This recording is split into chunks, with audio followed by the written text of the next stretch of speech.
Welcome back to Nightmare Chronicles, where the dark tales await. If you're ready for another horror-filled adventure, don't forget to subscribe and hit the bell. Tonight's story will have you questioning what lurks in the dark. The Silent Neighbors.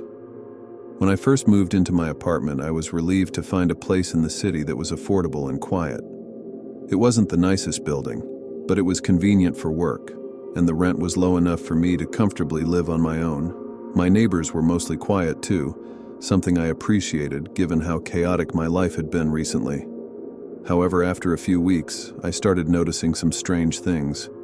At first, it was little things. Faint knocks on my door when I wasn't expecting anyone, muffled voices late at night that seemed to come from the apartment next door. But these weren't the usual sounds of people talking or laughing. The voices sounded off. There was no tone, no emotion behind them, just quiet murmurs, as though people were communicating but didn't actually want to be heard. I brushed it off. It could have been the thin walls, or maybe the neighbors had odd habits, I thought. But the knocking didn't stop. Every night around 11 p.m. there was a soft, persistent knock on my door. It was never loud enough to be heard by others, but I could always hear it. 3 knocks, then a pause, followed by 3 more. It wasn't like someone was trying to get my attention, it was just a rhythmic tapping, as though whoever was doing it was waiting for something. One night, I decided to confront it. I opened the door, ready to find whoever was responsible for the disturbances, but the hallway was completely empty. No one was there. I stood there for a while, just staring at the quiet, dimly lit hallway. It was eerie how still it was. I was about to close the door when I heard a faint whisper from the apartment next door. "Help us." I froze. It wasn't a voice I recognized, and it wasn't one that sounded human either. It was rasping, distorted, like the words were being spoken through some kind of filter. For a moment I stood there, trying to make sense of what I'd just heard. The door next to mine was closed, but something didn't feel right. I knocked lightly, trying to make myself sound casual. No response. The following night, the knocking came again. 3 knocks, a pause, and then 3 more. This time I didn't hesitate. I grabbed my phone, called the landlord, and asked if anyone had been living in the apartment next door. He confirmed that the unit had been vacant for months. There were no tenants currently living there. A chill ran down my spine. I decided to visit the apartment the next day. The building's management let me in, and I walked into the unit next door, a sense of dread creeping over me. The apartment was completely untouched, almost like it had been frozen in time. The furniture was still there, covered in dust, and there were old newspapers scattered on the floor. But it wasn't just the mess that unsettled me. It was the air. It was thick, cold, and there was a heavy feeling in the room, as though something had been trapped inside for a long time. I stepped into the living room, my footsteps echoing in the silence. That's when I noticed something strange on the wall. Symbols. They were scrawled across the plaster, drawn hastily in what looked like chalk or old ink. Some were familiar, like runes or symbols I had seen in books on the occult, but others were foreign to me, jagged and unfinished, as though they had been drawn by an unsteady hand. Then, I heard the whisper again. "Help us." I whipped around, expecting someone to be standing behind me, but there was no one there. The apartment was as empty as it had been moments ago. My heart raced, and I stumbled backward toward the door. But before I left, something caught my eye. There was a small, framed photograph on the floor in the corner, half covered by the dust. I picked it up, wiping away the dirt. The photo was of a family, 2 parents and 2 children. They were standing outside this very building, smiling, seemingly happy. But as I looked closer, I saw something that made my blood run cold. In the background, standing in the doorway of the building, there was a shadowy figure, a tall, dark shape with hollow eyes. I didn't know what to think, but I knew I had to leave. I returned to my apartment that night, trying to shake off the feeling that I had stumbled upon something I shouldn't have. But the knocking didn't stop. In fact, it only grew worse. 3 knocks, a pause, 3 more, and then the whisper. "Help us." I couldn't take it anymore. I packed a bag and left, staying with a friend for a few days. When I returned, the knocking was gone, but the strange feeling in the building remained. It wasn't until months later that I learned the truth. The apartment next door had been the site of a tragic event years earlier. The family in the photograph had lived there, a husband, wife, and 2 children. They had been found dead in their apartment. The cause of death officially listed as a carbon monoxide leak, though no one could explain the strange marks on their bodies or the unsettling symbols found in their home. Their deaths had never been fully explained, and the building had been under investigation for years before it was cleared and sold off. I never went back to that apartment. I moved out of the building shortly after, and I never looked back. But sometimes, when I pass by the old building on my way to work, I swear I can still hear the faint knocking and that same raspy voice whispering in my ear. Help us. The haunting of room 502. I never believed in ghosts or the supernatural. I was the type of person who liked logic and science, dismissing any odd occurrences as coincidence or imagination. But my experience in room 502 changed everything. I was staying at an old, well-known hotel in the city. It was a historic building, one of those places that looked elegant on the outside but had an air of decay on the inside. The hotel had been around for nearly a century, and while it had been renovated multiple times, you could still feel the history in the walls. The wood panels in the hallways creaked with every step. The elevator doors groaned as they opened and closed, and there was always a chill in the air no matter how hot it was outside. I checked in at the front desk and was given my room key, room 502. The clerk handed it over with a smile that didn't quite reach his eyes, and there was something about his demeanor that struck me as odd, but I thought nothing of it and headed up to my room. The moment I entered room 502, I felt a strange shift in the atmosphere. The air was heavier, colder, and the silence was almost deafening. I shrugged it off as an old building quirk. Perhaps the AC was broken, but I couldn't shake the feeling that I wasn't alone. The room itself was quaint. 2 twin beds with faded floral sheets, a small desk, and a large mirror that hung above an antique vanity. The room was clean, but the floorboards creaked with every step, and there was an unsettling draft that blew through the cracked window. I tried to make myself comfortable, but as the night wore on, I began to feel increasingly uneasy. The hairs on the back of my neck stood up, and I felt the unmistakable sensation of being watched. I tried to brush it off, telling myself I was just tired and imagining things, but it didn't help. Around midnight, I was lying in bed when I heard it. A soft, dragging sound coming from the hallway outside my door. It was slow at first, like someone was walking with a limp, dragging their feet across the floor. The sound grew louder as it got closer, and my heart started to race. I got up and peeked through the peephole in the door, expecting to see someone, perhaps a guest, stumbling back to their room after a night out. But there was no one there. I stood there for a few moments, confused and unsettled. The hallway was empty, completely silent. I locked the door and went back to bed, convincing myself I was just hearing things. But sleep didn't come easy. The dragging sound continued sporadically throughout the night, and every time I was about to drift off, it would return, closer and louder, as though something was circling outside my door. The next morning, I went downstairs to grab breakfast. The hotel lobby was almost empty, with only a few elderly guests quietly sipping their coffee. I approached the front desk to check out, but before I could leave, I asked the clerk about the strange noises from the night before. "Excuse me," I started. "I don't mean to sound strange, but last night I heard some odd dragging sounds outside my room. Was there some sort of maintenance happening?" The clerk's face immediately darkened.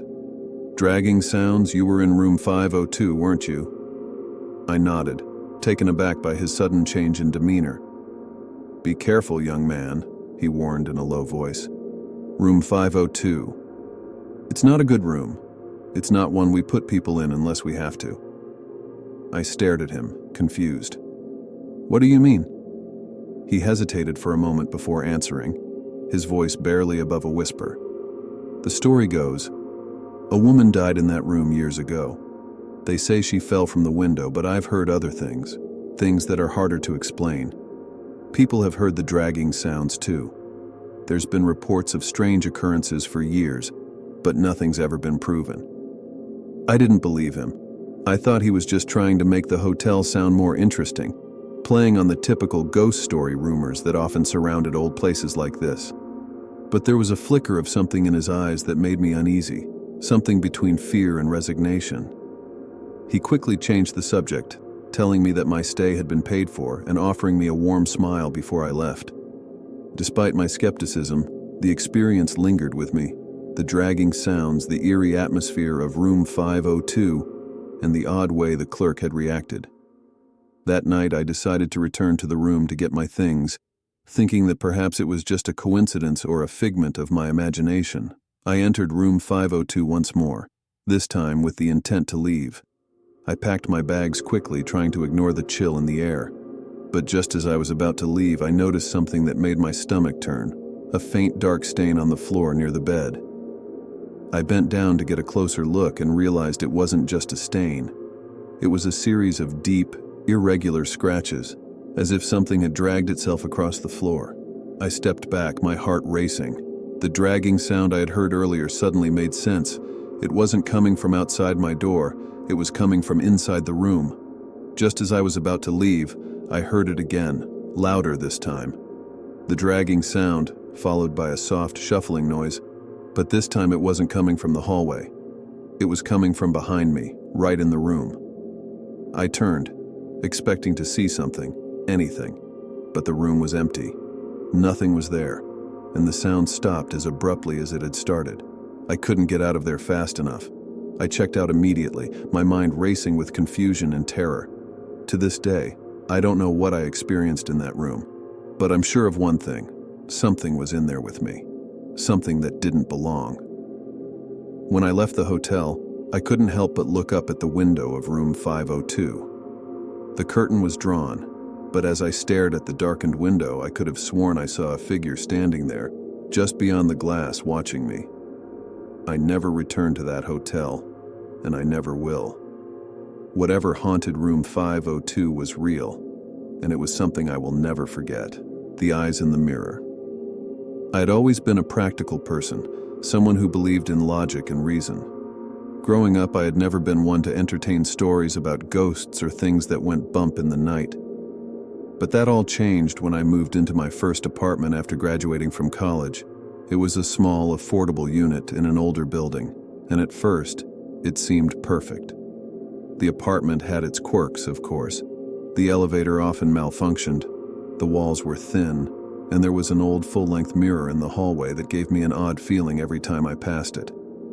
It wasn't an antique or anything particularly special, just a regular mirror framed in dull, dark wood. But there was something unsettling about it, something that made me feel like I was being watched when I walked by. I tried to ignore the feeling, chalking it up to my overactive imagination. But things started happening that I couldn't explain. It started with the noises. At night, when I was lying in bed, I would hear faint scratching sounds coming from the hallway. It sounded like fingernails scraping against the walls, like someone was walking slowly and dragging their nails behind them. At first, I thought it was just the building settling, the sound of old pipes or something. But it happened every night, always around the same time, just after midnight. Then, one evening, I came home late after a long shift at work. I unlocked the door to my apartment and stepped inside, exhausted. But something felt off. The air was heavier than usual, and the apartment seemed unnaturally still. I shrugged it off, assuming it was just the late hour getting to me.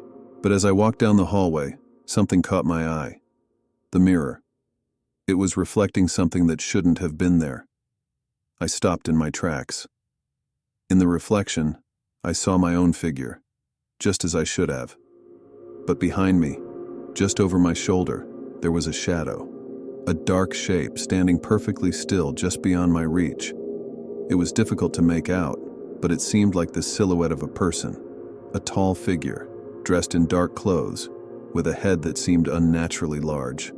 I whipped around, heart pounding, expecting to find someone standing in the hallway. But the hallway was empty, just as it should have been. The silence was deafening. I stared at the mirror for a moment longer, my mind racing, trying to convince myself it was just my imagination. But when I looked back at the reflection, the shadow was still there, closer now, as if it had moved while my back was turned. I quickly turned away and walked into my bedroom, locking the door behind me. But I couldn't shake the feeling that something was watching me, something unseen, lurking just out of sight. I tried to tell myself it was nothing, that I was just overtired, but the unease lingered, gnawing at me. The next few days were uneventful. The noises continued, but I had learned to ignore them. However, something strange started happening with the mirror. Every time I passed it, I noticed subtle changes in the reflection. My figure would shift slightly as though I was moving without meaning to, even when I stood perfectly still. The shadow in the corner of the mirror grew more defined, more distinct, and at times I could almost see its features: eyes, mouth, an expression that seemed angry, twisted. One night, I couldn't take it anymore. I decided to confront whatever was in the mirror. I stood in front of it, staring at my reflection, willing the shadow to reveal itself. The clock on the wall struck midnight, and I felt the air grow colder. I focused on the reflection, my heart pounding in my chest. Then it happened. I watched in horror as the shadow in the mirror moved independently of me, its form becoming clearer, more solid.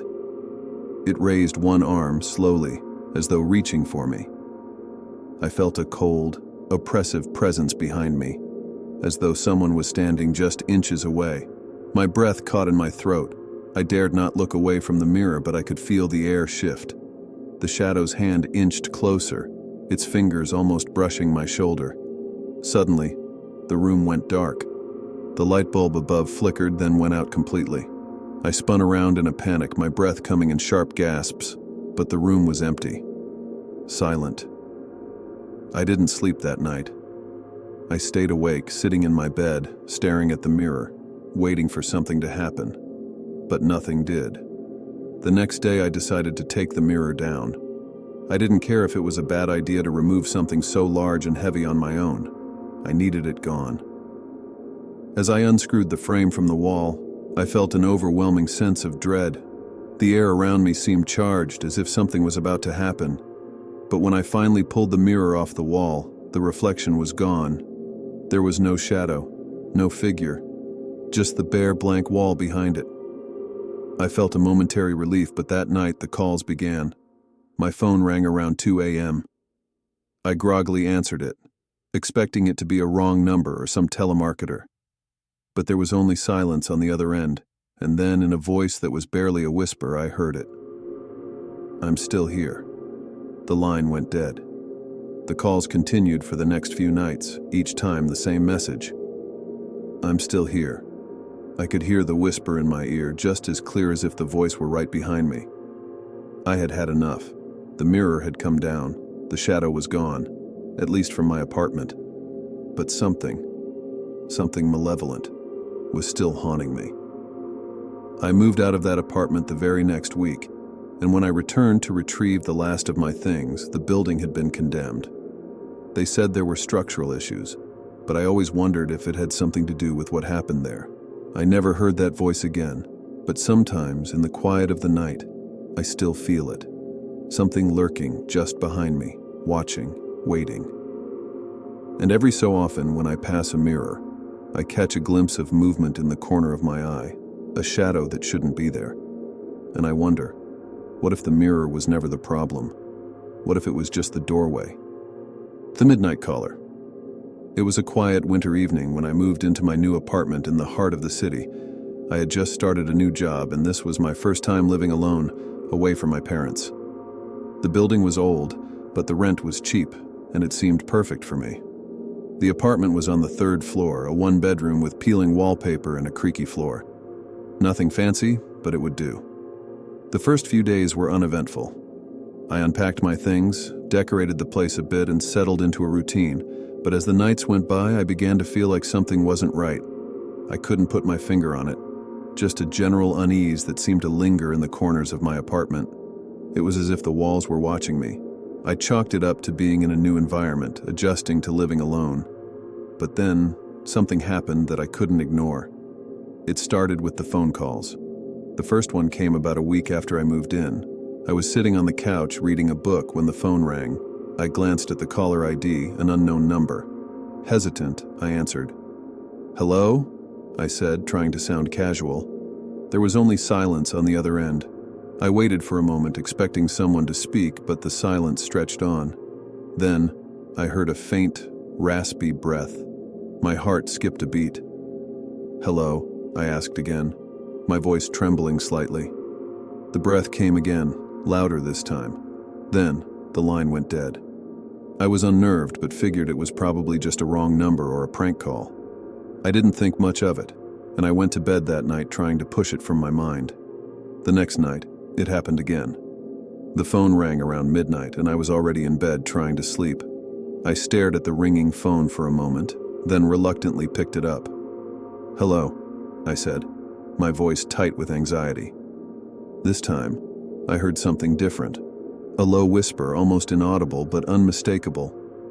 The voice was distorted, like it was coming through a bad connection, and it repeated the same phrase over and over. "You're not alone." My blood ran cold. I sat up in bed, heart racing, trying to make sense of it. I wanted to hang up, but I couldn't.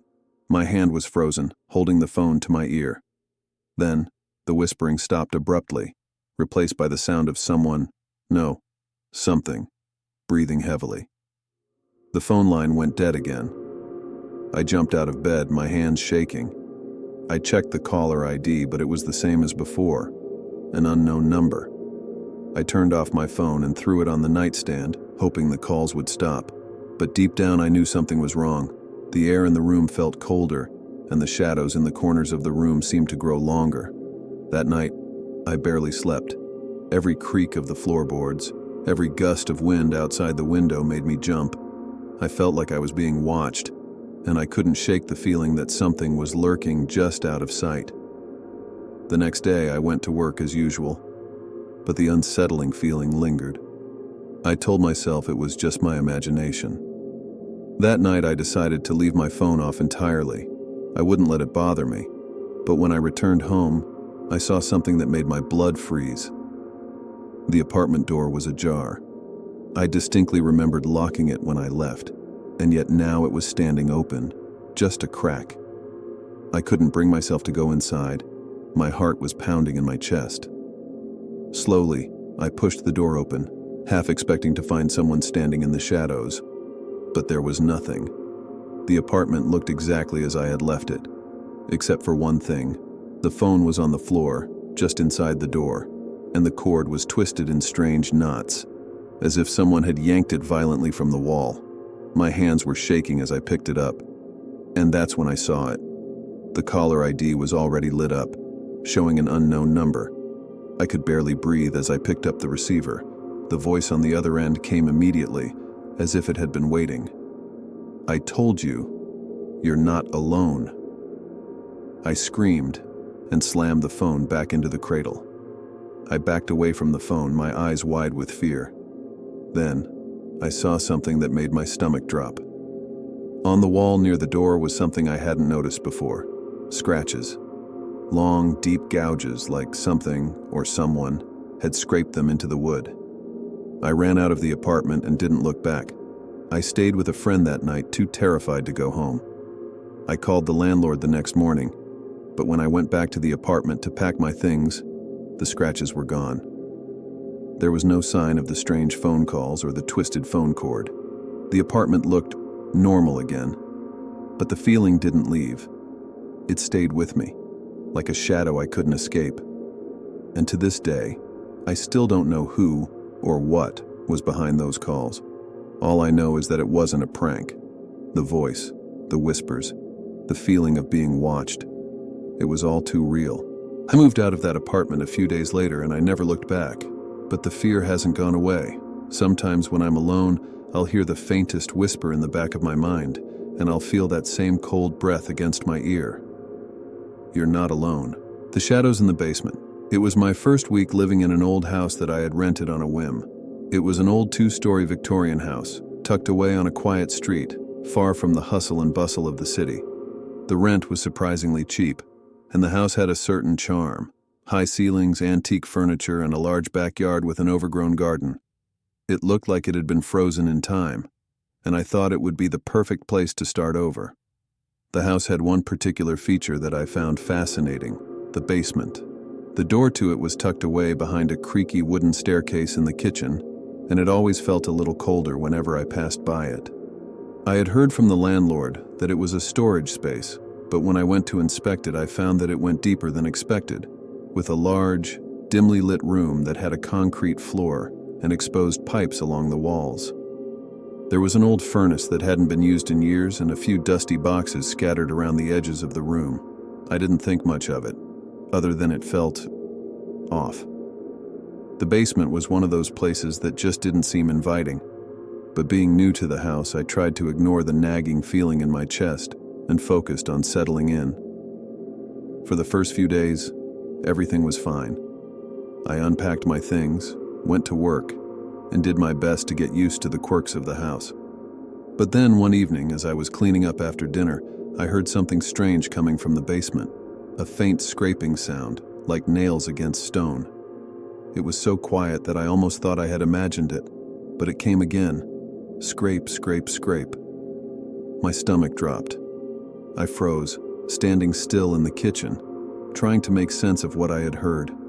I tried to convince myself it was just the house settling, old pipes, or perhaps even an animal.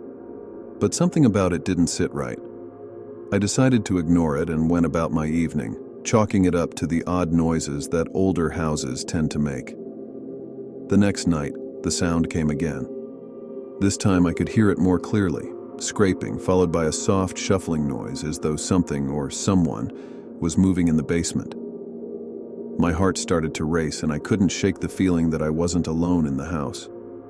I stood at the top of the basement stairs, staring at the door below. It was an old wooden door with a rusty doorknob, and I had never been able to bring myself to open it fully. But this time, I couldn't ignore the sounds any longer. Something or someone was down there. I grabbed a flashlight from the kitchen drawer and made my way cautiously to the door. I could feel the cold air seeping out from the crack at the bottom, and the smell of old dust and mildew was thick. With shaking hands, I turned the doorknob and pushed it open, the door creaking loudly. The basement was dark, the only light coming from my flashlight. I swept the beam across the room, my heart pounding in my chest. Everything seemed normal at first. Dusty boxes, old furniture, and the furnace still sitting quietly in the corner. But then, I noticed something strange. The far corner of the room was unnaturally dark, almost as if the shadows were gathering there. At first, I thought it was just the angle of the light, but as I focused more on it, I saw it move. A dark figure seemed to emerge from the shadows, crawling along the floor like a twisted silhouette. It was too dark to make out any details, but the shape was unmistakable. A human form, crawling with an unnatural, jerking motion, as though it was struggling to move. I froze, unable to move or scream. The figure seemed to pause, then slowly turned its head towards me. I saw nothing but darkness where its face should have been, just blackness, deep and endless. Suddenly, the figure lunged toward me with terrifying speed, and I slammed the door shut in a panic. I ran up the stairs, my breath coming in ragged gasps, and locked myself in the kitchen, trembling with fear. I couldn't understand what had just happened. There was no way something could be down there. I hadn't heard anyone enter the house, and the only other person who had access was the landlord, who lived miles away. That night I didn't sleep. I stayed awake, clutching my phone, listening for any sign of movement. The sounds from the basement had stopped, but the unease never left. Every creak of the floorboards, every gust of wind, made my skin crawl. I could feel something was wrong, but I couldn't explain it. The next morning, I decided to leave the house for a few hours just to clear my head. I needed to get away from the oppressive atmosphere that seemed to hang over the place. When I returned, I was shocked to find that the basement door had been left wide open. The light was on and the room below was completely visible. I hesitated, unsure of what I would find, but some force I couldn't explain, pulled me toward it. I descended the stairs cautiously, the air growing colder with each step. When I reached the bottom, the room was exactly as I had left it, but there was something different. The boxes, the furnace, everything was in the same place, but the far corner of the room was now empty. The shadow, the figure was gone. I walked around the room, feeling the weight of the silence pressing in on me, but I couldn't shake the feeling that something was lurking. watching me from the dark corners. As I turned to leave, I noticed something else, scratches on the wall, deep gouged marks like something had been clawing at the walls for days. I ran back upstairs, locking the basement door behind me, and tried to ignore the growing sense that I was being followed. For days after, the sounds in the basement continued, scraping, dragging, and the occasional faint whisper. But I never ventured down there again. I stayed in the upper floors, avoiding the basement at all costs. But even then, I couldn't escape the feeling that something was always there, watching, waiting. I moved out of that house 2 weeks later. The landlord seemed confused when I told him I was leaving early, but I didn't care. I couldn't stay there any longer. I told him about the noises, the figure, the scratching on the walls, but he just nodded and smiled, as though he'd heard it all before. I don't know what I saw in that basement, but I can still hear the scraping sometimes late at night. And when I close my eyes, I see the figure, crawling out of the shadows, waiting for its next victim. The haunting of Rosewood Asylum. It was late autumn when my friends and I decided to visit Rosewood Asylum, a long-abandoned psychiatric hospital on the outskirts of town. The rumors surrounding the asylum had always intrigued me. It had been shut down decades ago, but some locals still whispered about strange occurrences, lights flickering in the windows at night, strange sounds drifting from the broken halls, and sightings of a woman in white roaming the grounds. We had heard all the stories, but we didn't believe in ghosts. At least I didn't. My friends, Mark, Lily, and Jason, shared the same skeptical outlook. We were all students at the local university, and we thought this trip would be just another way to escape the pressure of schoolwork for a night. But what we were about to experience would change everything. The moment we arrived at the asylum, a cold wind blew through the barren trees that surrounded the crumbling building. The stone walls were covered in moss, and the windows, once bright and welcoming, were shattered, with only jagged edges remaining. The air smelled musty and old, like rotting wood and forgotten memories. "Are we sure about this?" Lily asked nervously, glancing up at the looming structure. "Of course," Jason replied, his voice brimming with excitement. "This is going to be fun. It's just an old building." We walked through the rusted gate and into the overgrown courtyard. The place felt dead, like it had been forgotten by time itself. Yet, as we stepped inside, the silence seemed oppressive, heavy with something that wasn't quite right. The front door creaked as we pushed it open, revealing a dim hallway lined with cracked, peeling wallpaper. The smell of mildew hit us instantly. We turned on our flashlights, casting long shadows on the walls as we ventured deeper into the asylum. "Let's split up," Mark suggested. "We'll cover more ground that way." I didn't like the idea, but none of us wanted to appear scared. We agreed, and I ended up with Lily. We decided to explore the first floor while the others took the second. As we moved through the halls, it became clear that the asylum had been abandoned in a hurry. Old furniture lay overturned, and personal belongings, books, papers, even a few rotting mattresses, were scattered around the floors. There were remnants of what seemed to be patients' rooms, with rusted beds and cracked mirrors hanging crookedly on the walls. We stopped in front of a large door at the end of the corridor. It was slightly ajar, and a chill seemed to emanate from within. Hesitantly, we pushed it open. The room was a small office, but it was the desk that caught my attention. It was covered in yellowed papers, as though someone had left in a hurry. One sheet in particular stood out. It was a medical file, its edges torn and faded. I picked it up and squinted at the handwritten notes. Patient: Elizabeth Grayson. Date of admission: April 4th, 1952. Diagnosis: schizophrenia. Symptoms: hallucinations, violent behavior, extreme paranoia, highly dangerous. Treatment: electroconvulsive therapy. Subject frequently mentions a woman in white. I felt a cold shiver run down my spine. The name Elizabeth Grayson felt eerily familiar. I couldn't explain why, but I was suddenly overcome with a sense of dread. I showed the file to Lily, but she didn't seem as disturbed. "I think we should go," Lily said, her voice tight. "I don't like this," I agreed. The oppressive atmosphere was starting to get to me. But as we turned to leave, we heard something. A faint sound from the end of the hallway. It was a soft scraping, like nails against wood. "Lily, did you hear that?" I whispered. She nodded, her face pale. "What is that?" We cautiously moved toward the sound. As we reached the end of the hall, we saw a figure. It was a woman, pale, her long black hair hanging loosely around her face, and she was dressed in a flowing white gown. Her back was turned, and she was slowly dragging something across the floor, a sound that made my stomach turn. "Who are you?"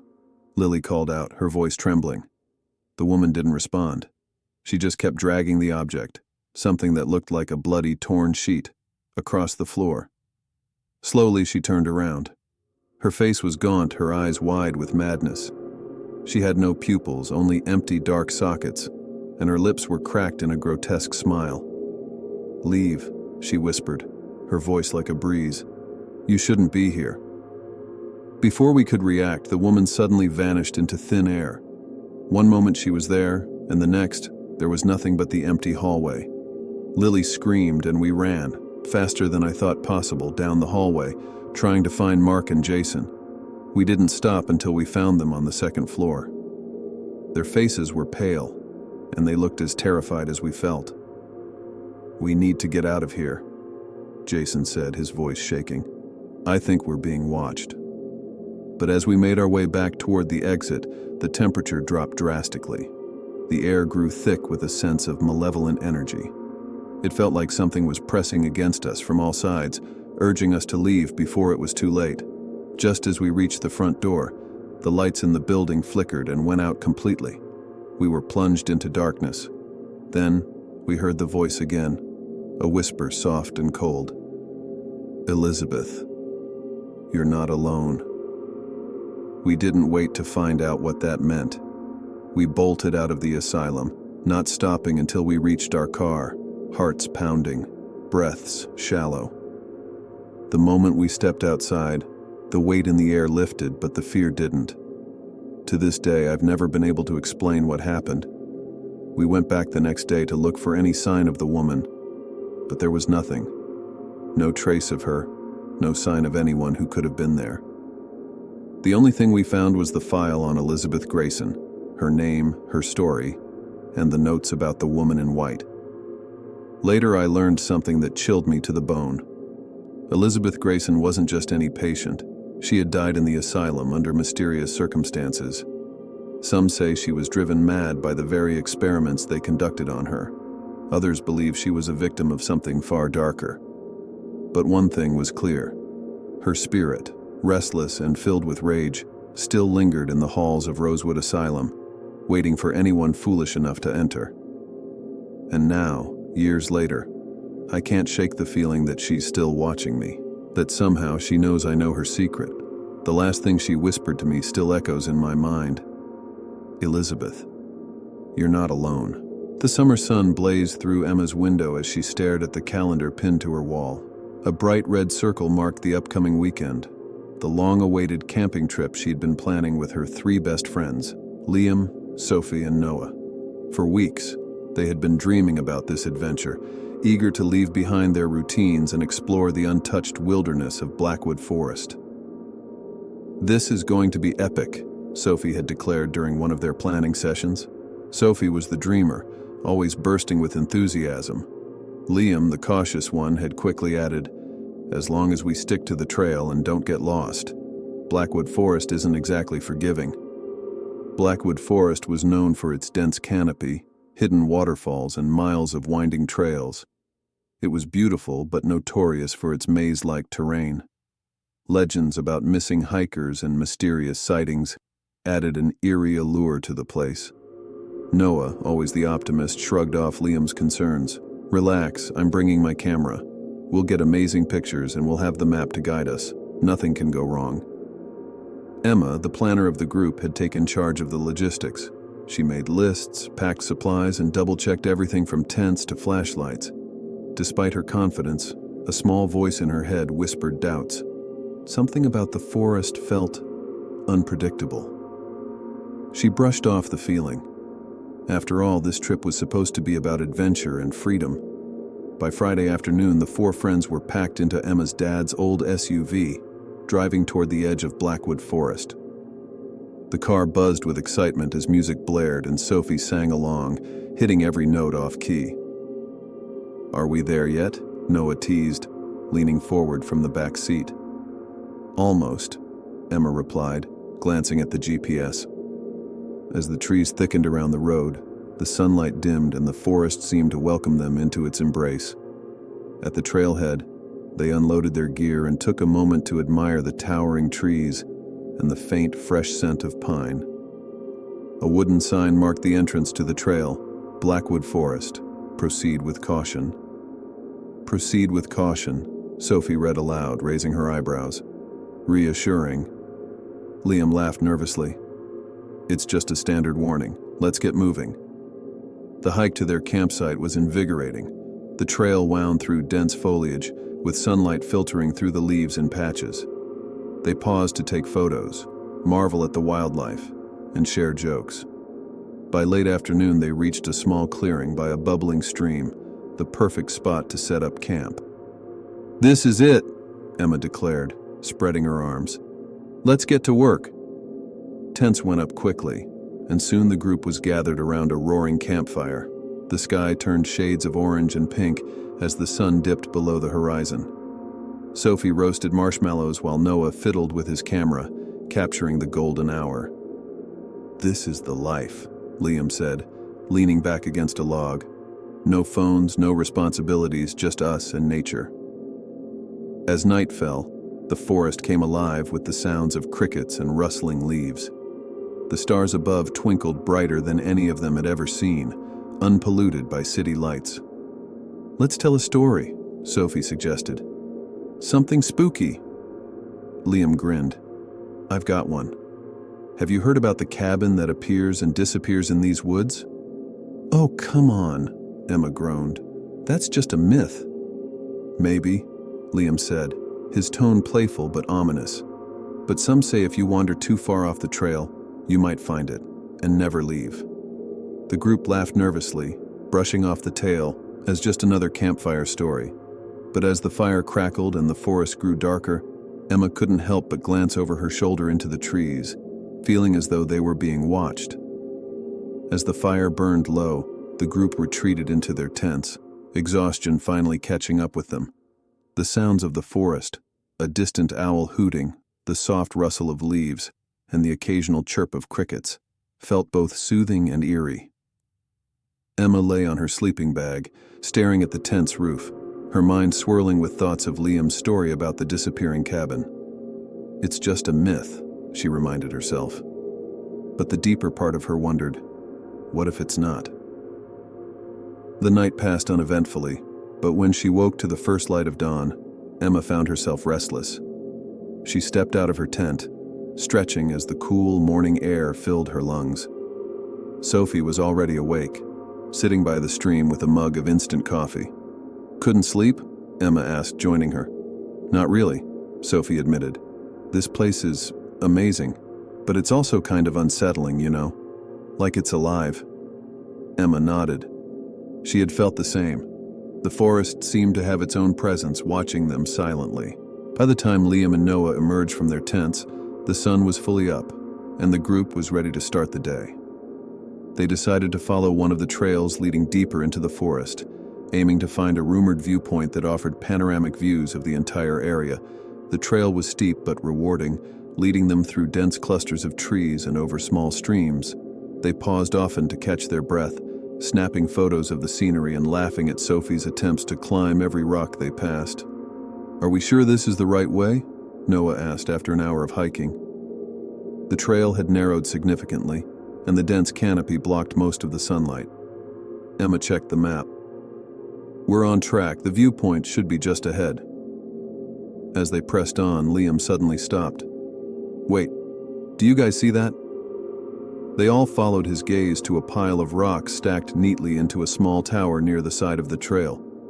It wasn't something naturally formed, and it didn't look like a trail marker. "Who would do that?" Sophie asked, her voice hushed. "Probably another hiker," Liam said, but even he didn't sound convinced. They continued, but the discovery lingered in their minds. When they finally reached the viewpoint, the sight was breathtaking. The forest stretched out in all directions, an endless sea of green dotted with patches of golden sunlight. "This makes it all worth it," Sophie said, snapping photo after photo. The beauty of the view helped them forget the strange pile of rocks. But as they began their descent back to camp, they noticed something even stranger. A second stack of rocks, identical to the first, standing near the trail. It wasn't there when they had passed earlier. "Okay, that's weird," Noah said, frowning. "Are we being followed?" "Don't jump to conclusions," Liam replied, though his tone betrayed his unease. By the time they reached their campsite, the group was subdued. Everything looked as they had left it, except for one small, inexplicable detail. A single marshmallow stick from the night before was now lying in the middle of the clearing, perfectly balanced on two small stones. No one had an explanation. They decided not to talk about it, but as the sun set and the forest plunged into darkness again, the unease hung thick in the air. The second night felt heavier, the forest quieter than before. Emma lay awake, straining to hear the comforting chirps of crickets or the rustle of leaves, but the stillness was unnerving. Just as she was drifting off, a sound jolted her upright, a distant, high-pitched cry. She froze, her heart pounding. It sounded human but faint, as if carried by the wind. "Did you hear that?" Sophie whispered from the tent next to hers. Emma unzipped her tent and peeked outside. Liam and Noah were already up, their flashlights sweeping the dark forest. "What was that?" Noah asked, his voice trembling. "I don't know," Liam admitted, "but it sounded close." Sophie emerged, hugging her arms. "It could be someone in trouble. Or someone trying to mess with us," Liam countered. "We shouldn't go wandering in the dark." Against their better judgment, they decided to investigate, keeping close together as they followed the sound. The cry came again, leading them deeper into the woods. But as they moved closer, the sound abruptly stopped. "Maybe it was an animal," Emma suggested, though her voice lacked conviction. They stood in silence, flashlights sweeping the shadows. The forest seemed alive around them, every creak and rustle amplified by their fear. "We should head back," Liam said finally. "It's not safe out here." As they turned to leave, Emma's flashlight caught something on the ground, a small wooden carving shaped like a cabin, lying half buried in the dirt. She picked it up, her hands trembling. "What is that?" Sophie asked, leaning closer. "I don't know," Emma whispered. But deep down she had a sinking feeling that they were no longer alone in the forest. Back at the campsite, the group gathered around the wooden carving Emma had found. It was small and rough, clearly hand-carved with crude but recognizable details of a cabin, 4 walls, a peaked roof, and even tiny windows etched into the surface. "It's just a coincidence," Liam said, though his voice wavered. "Someone must have dropped it." Sophie frowned, brushing dirt off the carving. "In the middle of the woods? After we hear a cry? Come on, Liam, that's not normal." "It's not helping to panic," Noah interjected. "We need to stay rational. Let's just put this away and focus on getting some sleep." But sleep didn't come easily that night. The cry and the mysterious carving weighed heavily on everyone's minds. Emma clutched the carving in her hand, staring at it under her flashlight. Something about it felt deliberate, as if it were a message. But from who? Or what? The next morning, the group woke to another unsettling discovery. Their map was missing. Emma, who had been meticulous about keeping it in her backpack, tore through her belongings, only to find nothing. "I know I packed it," she insisted, her voice tinged with frustration. "I checked it last night." "Maybe it blew away?" Sophie suggested, though the day was calm with no wind strong enough to carry a map far.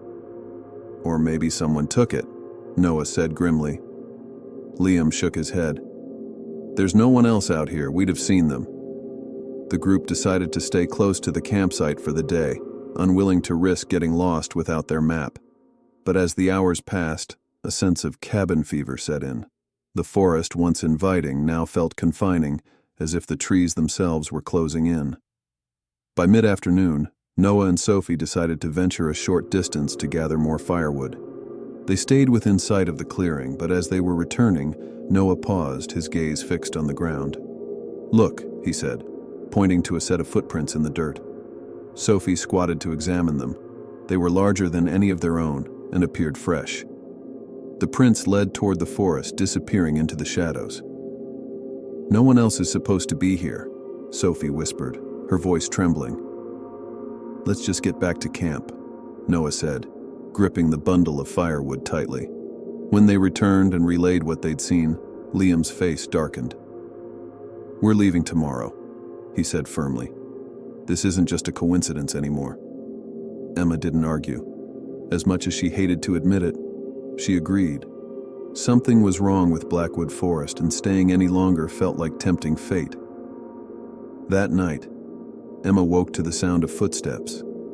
At first, she thought it was one of her friends, but when she peeked out of her tent, she saw a faint light moving through the trees. "Guys, wake up!" she hissed, shaking Sophie awake. Soon, the whole group was gathered, flashlights in hand, staring at the strange light. "Is it another camper?" Sophie asked. "Or someone trying to scare us," Liam muttered. "We can't just ignore it," Emma said. Against Liam's protests, the group decided to follow the light, staying close together as they moved deeper into the forest. The light led them through a winding path they hadn't seen before. The trees loomed taller, their branches intertwining to block out the moonlight. Just as Emma was about to suggest turning back, the forest opened into a clearing. And there it was. The cabin. It stood crookedly, its wooden walls warped with age. A faint glow seeped through its windows, though no one seemed to be inside. The air was thick with silence, as if the forest itself were holding its breath. "No way," Noah whispered. "It's just like the story." Emma's heart pounded. The carving she had found was an exact match for the cabin in front of them. "Let's go back," Liam said, his voice tight. "We don't need to go in." But something compelled Emma forward. She stepped onto the creaking porch, her flashlight trembling in her hand. "Wait here," she told the others. "Are you crazy?" Sophie hissed. "We stick together." With reluctant nods, the group followed Emma inside. The cabin's interior was sparse, with a single wooden table, a chair, and shelves lined with dusty jars. The glow they had seen came from an old oil lamp flickering in the corner. "Who lit this?" Noah asked, his voice barely above a whisper. Emma's eyes scanned the room, landing on a book lying open on the table. Its pages were yellowed with age, covered in handwritten notes and sketches. She picked it up, her fingers tingling as she turned the pages. "This is weird," she murmured. The sketches depicted the forest, the trails they had walked, and symbols she didn't recognize. One page showed the cabin itself, with the words, "The center is the key," scrawled underneath. "What does that mean?" Sophie asked, peering over her shoulder. Before Emma could answer, the door slammed shut behind them. They spun around, flashlights sweeping the room, but no one was there. The wind howled outside, and the faint cry they had heard the night before echoed again, closer this time. "We need to leave," Liam said, his voice shaking. "Now." Emma clutched the book tightly as they bolted from the cabin, their footsteps pounding against the forest floor. The light from the cabin faded behind them, but the eerie sense of being followed didn't. The forest seemed darker than ever as the group sprinted away from the cabin. The path they had followed earlier was gone, replaced by dense underbrush and twisted roots that caught at their feet. The cries in the distance grew louder, echoing unnaturally through the trees. "Keep moving!" Liam shouted, his flashlight bouncing wildly in his hand. "Where are we even going?" Sophie panted, clutching Noah's arm to keep her balance. Emma didn't answer. She was too focused on the book in her hands, the weight of it feeling both ominous and necessary. She couldn't shake the feeling that it held answers, if only she could figure out how to read the cryptic notes and symbols. The cries stopped abruptly, plunging the forest into an eerie silence. The group slowed, their breaths ragged as they scanned the trees for any sign of danger. "Do you think it's gone?" Noah whispered. Before anyone could answer, a low, guttural growl sounded from the shadows. Flashlights swung wildly as the group backed into a tight circle. The growl grew louder, closer, until two glowing eyes appeared between the trees. "Run!" Liam yelled, grabbing Sophie's arm and pulling her forward. The others followed, their flashlights bobbing as they stumbled through the forest. After what felt like hours, the group collapsed in a small clearing, gasping for air. The growl was gone, and the forest was silent again. "What was that?" Sophie wheezed, her hands on her knees. "No idea," Liam said, glancing nervously around. "But it wasn't friendly." Emma opened the book, flipping frantically through its pages. Her flashlight illuminated a symbol she hadn't noticed before, a circle with an intricate design at its center. Below it, the same words repeated. "The center is the key." "What does it mean?" Noah asked, peering over her shoulder. "I don't know," Emma admitted. "But it has to be important. This symbol is everywhere in the book." Sophie pointed to the ground. "What if it's a map? Look at the way the lines curve. They kind of look like trails." Emma's heart raced as she traced the symbol with her finger. Sophie was right. The lines did resemble trails, converging at the center. If the map was accurate, the center was near their current location. Determined to find answers, the group followed the direction indicated by the map. The forest seemed to resist their progress, the underbrush growing thicker with each step. But Emma couldn't shake the feeling that they were being guided, as if the forest itself wanted them to reach the center. Finally, they emerged into another clearing. At its center was a large stone slab covered in moss and etched with the same symbol from the book. "This has to be it," Emma said, stepping forward. The others hung back, their unease palpable. The air in the clearing felt heavier, as if they had crossed into another world. "What do we do now?" Liam asked. Emma knelt by the stone, brushing away the moss to reveal more symbols. The lines glowed faintly under her touch, sending a chill down her spine. She opened the book again, matching the symbols on the stone to those in its pages. "Maybe it's some kind of ritual?" Sophie suggested hesitantly. "Or a trap," Liam muttered. Emma ignored them, focusing on the final line of text. "To open the truth, you must give a piece of yourself." "What does that mean?" Noah asked, peering over her shoulder. Emma's hands trembled as she placed the book on the stone. The symbols began to glow brighter, their light pulsing like a heartbeat. The ground beneath them rumbled, and the air grew colder. "I think, it's working," Emma said, though she didn't sound convinced. As the symbols reached their peak brightness, the stone slab split in two with a deafening crack. A column of light shot up from the center, piercing the canopy and illuminating the forest in an otherworldly glow. The group staggered back, shielding their eyes. When the light faded, a narrow staircase was revealed, descending into the earth. "Nope, absolutely not," Liam said, shaking his head. "We are not going down there." Emma's curiosity burned brighter than her fear. "We have to. This is what the book was leading us to." Sophie hesitated, then nodded. "If we came this far, we can't stop now." Reluctantly, the group descended the stairs, their flashlights casting long shadows on the stone walls. The air grew colder with each step, and the sound of their breathing echoed eerily. At the bottom, they found themselves in a circular chamber. The walls were lined with ancient carvings depicting scenes of people entering the forest and never leaving. At the center of the room was a pedestal, and on it rested a glowing orb. "What is that?" Noah asked, his voice barely above a whisper. "I think it's what we're supposed to find," Emma said, stepping toward the orb. The moment her fingers touched it, the chamber shook violently. The carvings on the walls lit up, and the orb pulsed with energy. "You've got to be kidding me," Liam shouted. "What now?" Emma's vision blurred, and she felt a rush of images flood her mind. Scenes of the forest, the cabin, and the group's journey. But there was something else. A figure, cloaked in shadows, watching them. She pulled her hand away, gasping, "We need to leave, now." The chamber trembled as Emma stumbled back from the glowing orb.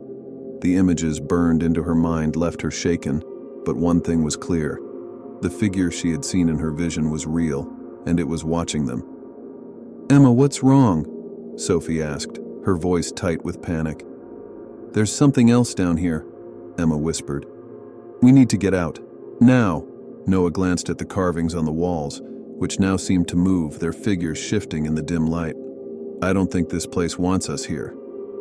The group turned toward the staircase, but as they began to climb, the sound of footsteps echoed from above. They froze, their flashlights aimed at the stairs, but the beam only illuminated the empty stone. "Who's there?" Liam called out, his voice trembling.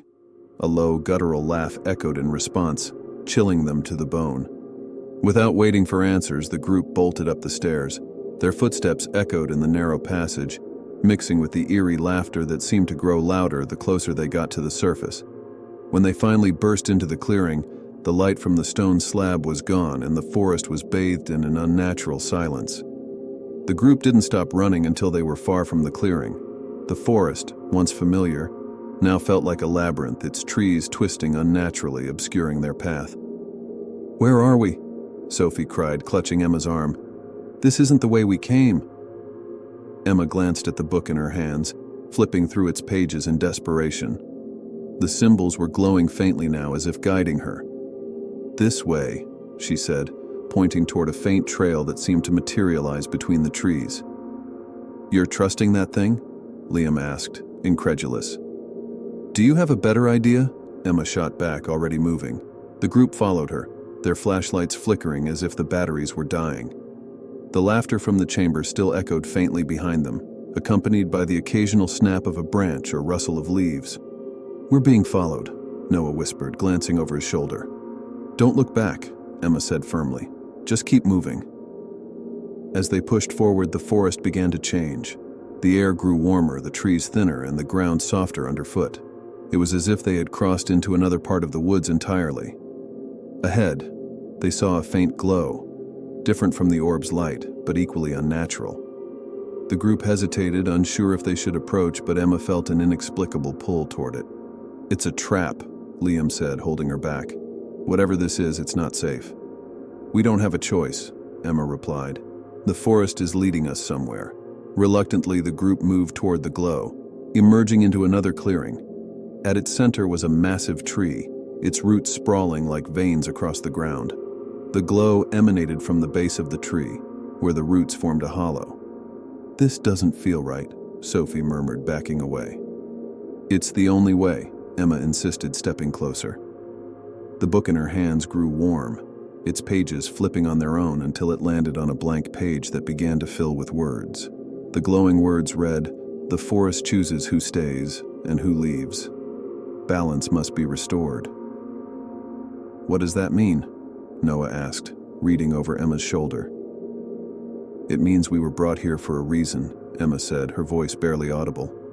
Before anyone could respond, the ground beneath the tree shifted, and a figure emerged from the hollow. It was the shadowy figure from Emma's vision, its form tall and indistinct as if made of smoke, its glowing eyes locked onto the group.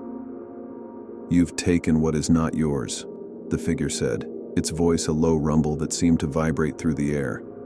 Emma clutched the book tightly. "We didn't mean to, we just want to leave." The figure stepped closer, and the forest seemed to close in around them. "The balance was broken long before you came," it said. "But now you must decide. Will you restore it?" "What does that mean?" Liam demanded, his voice cracking. The figure gestured to the book in Emma's hands. "The answers are within, but the choice is yours." Emma opened the book again, the pages filling with images and symbols she hadn't seen before. They depicted two paths. One showed the group leaving the forest, the trees parting to reveal sunlight and freedom. The other showed the forest consuming them, their forms fading into the trees. "It's asking us to choose," Emma said, her voice shaking. "What kind of choice is that?" Sophie cried. "Of course we want to leave." Emma hesitated, her eyes lingering on the second image. The forest had been alive with warnings and signs, as if it were trying to communicate something. I think we need to give something back," Like what? Noah asked. We didn't take anything. Emma's gaze fell to the orb she had taken from the chamber. Its glow was faint now, but she could feel its weight, not just in her hands, but in her mind. This, I think it belongs here. No way, Liam said. What if that's the only thing keeping us alive? It's the only way to restore balance, Emma insisted.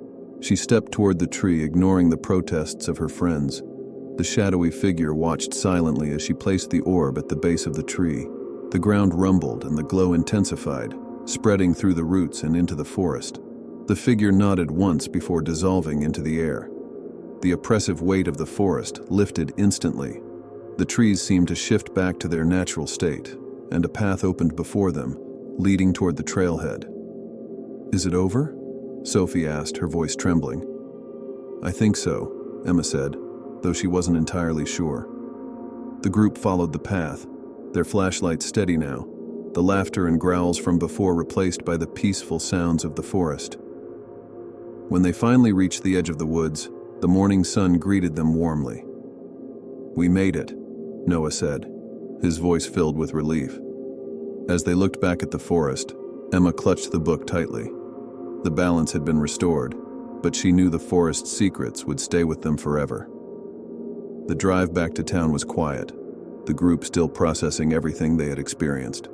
The once familiar roads seemed surreal after the eerie world of Blackwood Forest. Noah fiddled with his camera, scrolling through photos of their adventure. Many were beautiful, capturing the forest majesty, but as he scrolled further, his brow furrowed. What's wrong? Sophie asked from the passenger seat. Noah hesitated, holding up the screen. Some of these weren't there before. The others leaned in to look. Among the photos of trees and trails were strange images, shadowy figures in the background, glowing symbols carved into rocks, and most disturbingly, a blurry image of the cabin. None of them remembered taking those shots. That's not possible, Liam muttered, rubbing his temples. We're out of the forest. It's over. Maybe the forest isn't done with us, Emma said quietly, clutching the book in her lap. Once they were back home, the group made a pact never to speak of the events in Blackwood Forest to anyone. They couldn't explain what had happened, and even if they tried, who would believe them? But Emma couldn't let it go. The book was still in her possession, and every time she opened it, more pages seemed to fill with strange symbols and cryptic messages. Late one night, she found herself drawn to a particular page. The symbols seemed to pulse under her gaze, forming words. The forest's secrets are not yours to keep. She slammed the book shut, her heart racing, but the pull of the book was undeniable, and she knew she couldn't just ignore it. Weeks passed and the group tried to move on with their lives, but each of them felt the forest's presence lingering. Sophie began dreaming of the shadowy figure, its glowing eyes watching her from the trees. Liam noticed strange carvings on the trees in his backyard, symbols that resembled the ones from the book. Noah's photos began to change. Images he had taken in town now showed faint glimpses of the forest in the background. Emma, meanwhile, couldn't shake the feeling that the forest was calling her back. The book's pages continued to fill with new symbols, diagrams, and warnings. One night, she found a new message. The balance remains fragile. Choose wisely. She knew then that their journey wasn't truly over. Reluctantly, Emma called the group together. They met at her house, each of them visibly uneasy. I think we need to go back, Emma said, placing the book on the table. Are you serious? Liam snapped. We barely made it out alive last time. It's not over, Emma insisted. The forest is still reaching out. It's showing us things for a reason. Sophie shivered. I've been having dreams. The forest, the figure. It feels like it's waiting for us. Noah nodded reluctantly. I've seen it too in my photos. I think Emma's right. We have to go back. Liam groaned, running a hand through his hair. This is insane. But if you're all going, I'm not letting you do it alone. The group returned to Blackwood Forest, this time armed with more caution and determination. The path seemed clearer, almost welcoming, as if the forest knew they were coming. Emma held the book tightly, using its cryptic messages to guide them. At the clearing where the tree and glowing roots had once stood, they found something new, a small pool of water, perfectly still, and reflecting the sky like a mirror. The book's pages flipped on their own, landing on a new message. The truth lies beneath. "I guess we go in," Emma said, her voice shaking. Without hesitation, she stepped into the water. The others followed, and as the surface rippled around them, they were pulled into another world. They found themselves in a place that defied explanation. The sky was a kaleidoscope of colors, and the trees shimmered with an otherworldly light. At the center of this strange realm stood the shadowy figure, now clearer than before. It was no longer menacing but seemed ancient, wise, and powerful. "You have returned," it said, its voice resonating like a melody. "You seek to understand." Emma stepped forward, holding the book. "Why us? Why bring us here?" "The forest chose you," the figure replied. "You are its stewards now. Its balance is fragile, and its secrets must be protected. Will you accept this burden?" The group exchanged uneasy glances. They had come seeking answers, but this was more than they had bargained for. "What happens if we say no?" Liam asked cautiously. "The forest will find another way," the figure said simply. "But it may not be kind." Emma looked at her friends, then back at the figure. "We'll do it. We'll protect the forest." The figure nodded, its form beginning to dissolve into the air. "The forest thanks you. But remember, its secrets are not yours to keep." When they awoke, they were back in the clearing, the pool of water gone. The forest was peaceful, almost serene. They felt different, as if the forest had left a part of itself within them. As they made their way back to the trailhead, the group felt a strange sense of purpose. They didn't know what the future held, but they knew one thing for certain. They were now part of the forest's story, and it was part of theirs. The forest let them go, for now. Weeks passed after their return from Blackwood Forest, but life didn't return to normal. Each member of the group began to notice changes within themselves. It started subtly. Emma's uncanny ability to read patterns and understand connections she hadn't noticed before, Sophie's heightened sense of intuition, Noah's newfound affinity for capturing fleeting, unexplainable moments in his photography, and Liam's physical endurance and precision, almost like the forest had gifted him the skills of survival. The most striking change, however, was the mark.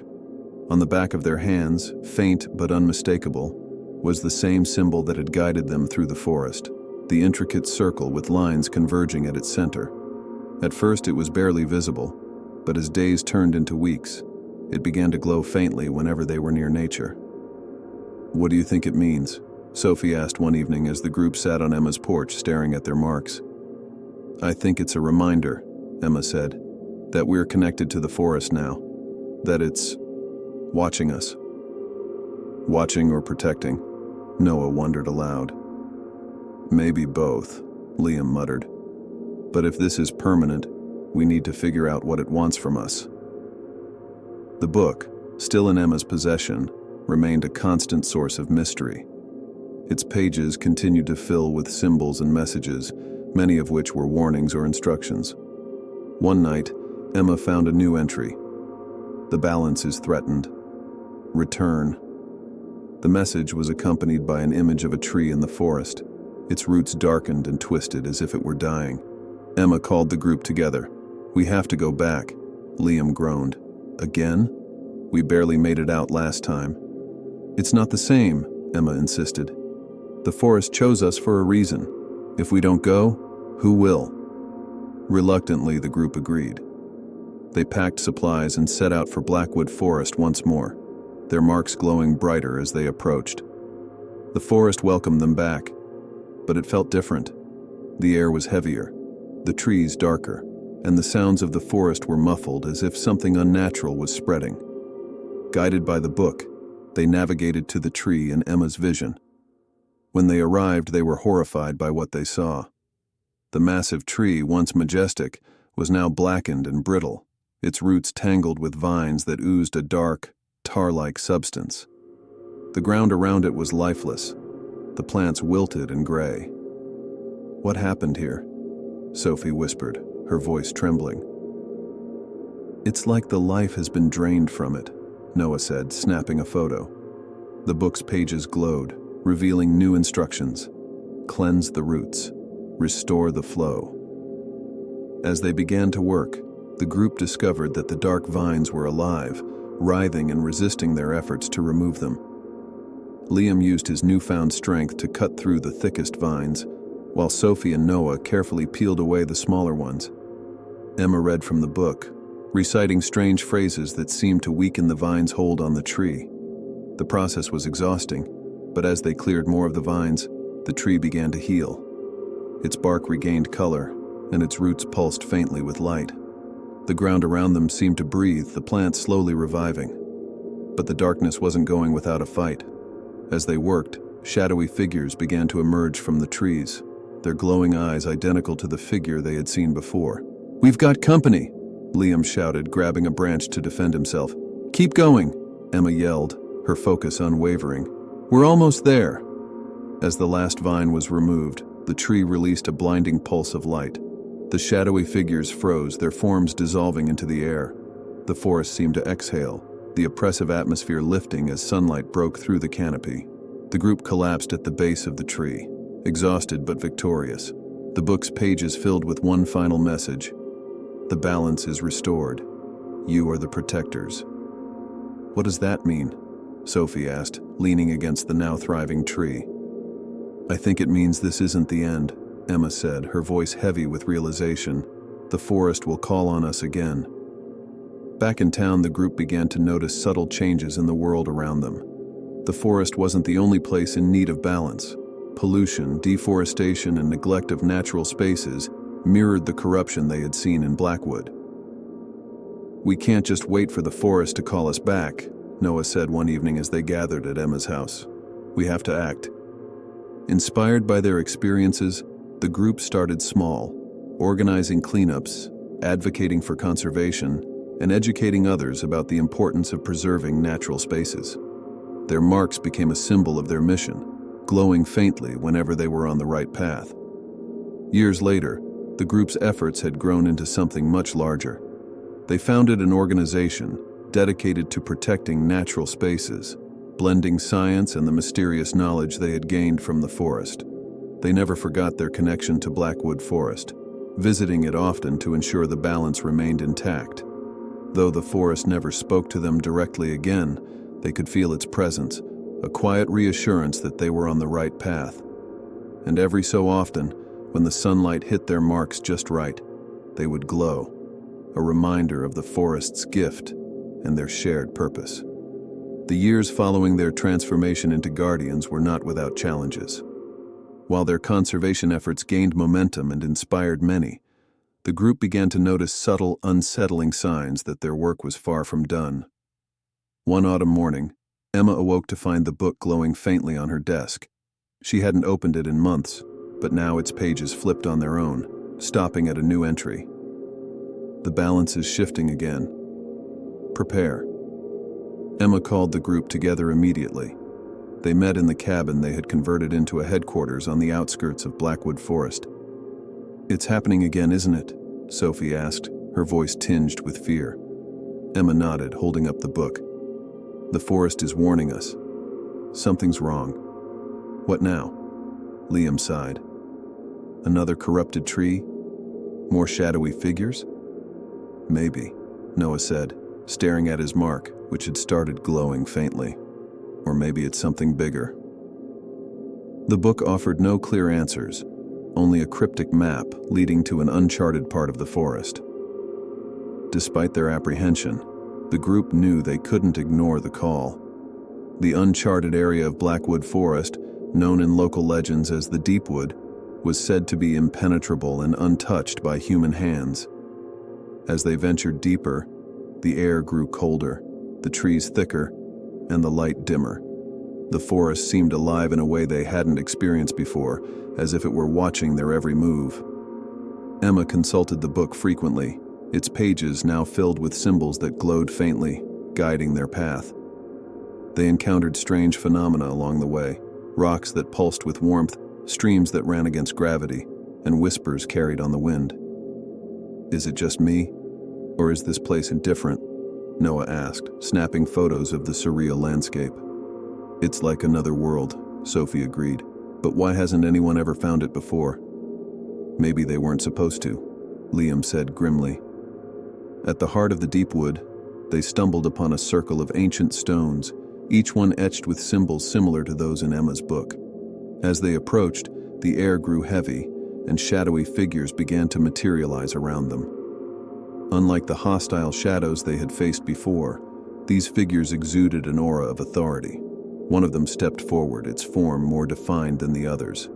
Its voice echoed like the rustling of leaves in a storm. "You have come," it said. "The balance is in peril once more." Emma stepped forward, clutching the book. "We're here to help. What's happening?" The figure gestured to the circle of stones, which began to glow faintly. Images appeared within the light. Factories spewing smoke, forests being cut down, rivers choked with waste. "The corruption of your world seeps into ours," the figure said. "The balance cannot hold if the destruction continues." "Are you saying it's our fault?" Liam asked, his voice defensive.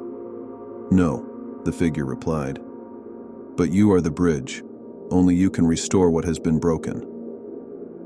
The Council of Shadows presented the group with a choice. To restore the balance, they would need to undertake a series of trials within the Deepwood, each one testing their connection to the forest and their commitment to its protection.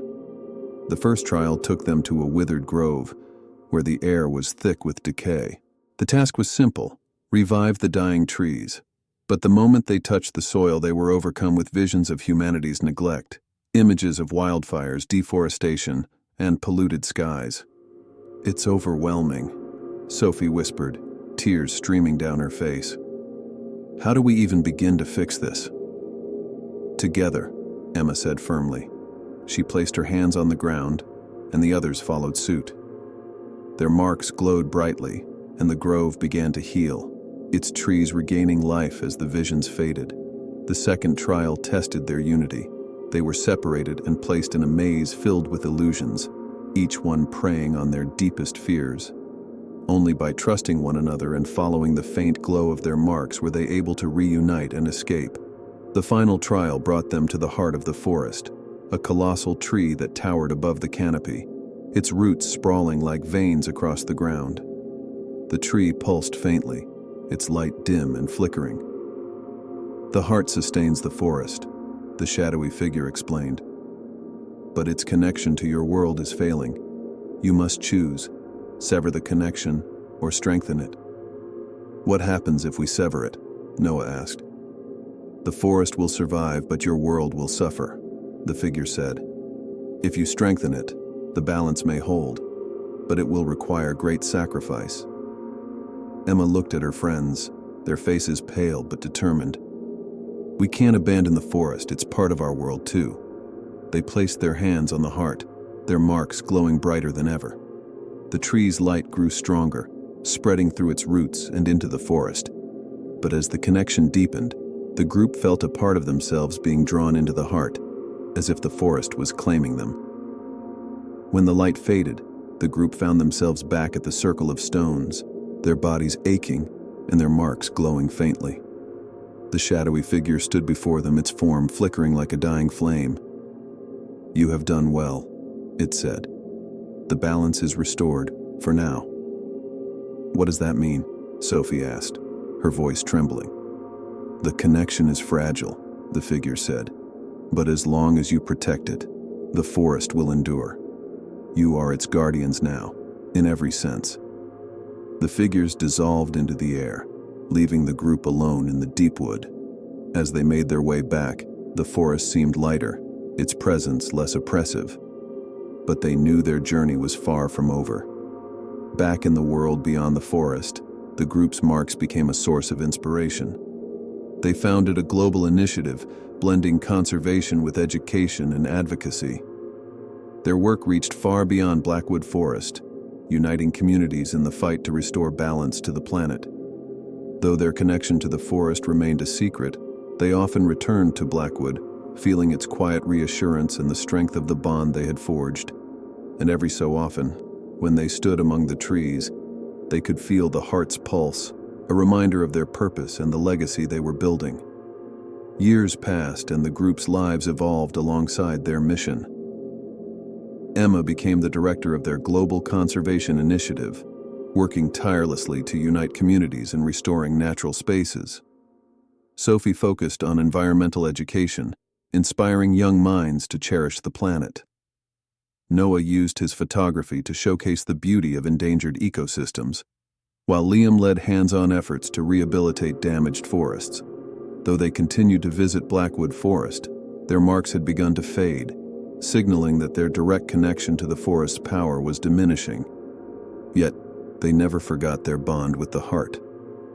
One winter evening, as they gathered to celebrate another successful year, the book glowed for the first time in months. When Emma opened it, a single word appeared: farewell. The message was accompanied by an image of the heart, its light shining brilliantly. The group knew what it meant. The forest no longer needed them. Their role as guardians was coming to an end. The next morning, they returned to Blackwood Forest one last time. The forest felt different, alive and vibrant in a way they hadn't seen before. As they approached the heart, they noticed its roots glowing faintly, the light pulsing in a steady rhythm. The shadowy figure appeared before them, its form now more human-like, as if the forest itself had evolved. "You have fulfilled your purpose," it said. "The balance is strong and the heart will endure. Your connection to the forest has been a gift, but it is time to release you." Emma stepped forward, tears in her eyes. "Will we ever be called back?"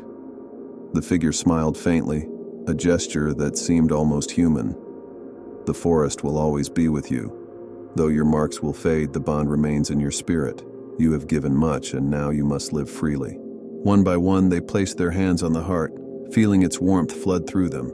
The marks on their hands glowed brightly for the final time before fading completely. The group left Blackwood Forest with heavy hearts, but also a profound sense of peace. They had done what they were chosen to do, and now it was up to the world to continue their work. Their initiative expanded, reaching global audiences and sparking movements for reforestation, wildlife preservation, and environmental justice. The stories of their conservation efforts inspired countless others to take action, proving that even ordinary people could make an extraordinary difference. Though their marks had faded, the group often felt the forest's presence in their lives. Emma would sometimes hear the rustling of leaves when no wind was blowing. Sophie dreamed of the heart's light. Noah's photographs seemed to capture glimpses of the shadowy figure in the background, and Liam felt an inexplicable calm whenever he walked among trees. Blackwood Forest remained a sanctuary, thriving under the balance they had restored. The heart pulsed steadily, its light reaching far beyond the woods, touching the lives of those who chose to listen to nature's call. Decades later, Emma sat on the porch of her small cabin overlooking Blackwood Forest. The world had changed. More forests were protected, rivers ran clearer, and communities lived in greater harmony with the earth. The group's work had sparked a global shift, a legacy that outlived them. As the sun set, she felt a familiar warmth in her chest. The forest was saying goodbye, but also thank you. She smiled, closing her eyes and feeling the heart's pulse one last time. The forest was safe, the balance was restored, and the guardians would always be remembered.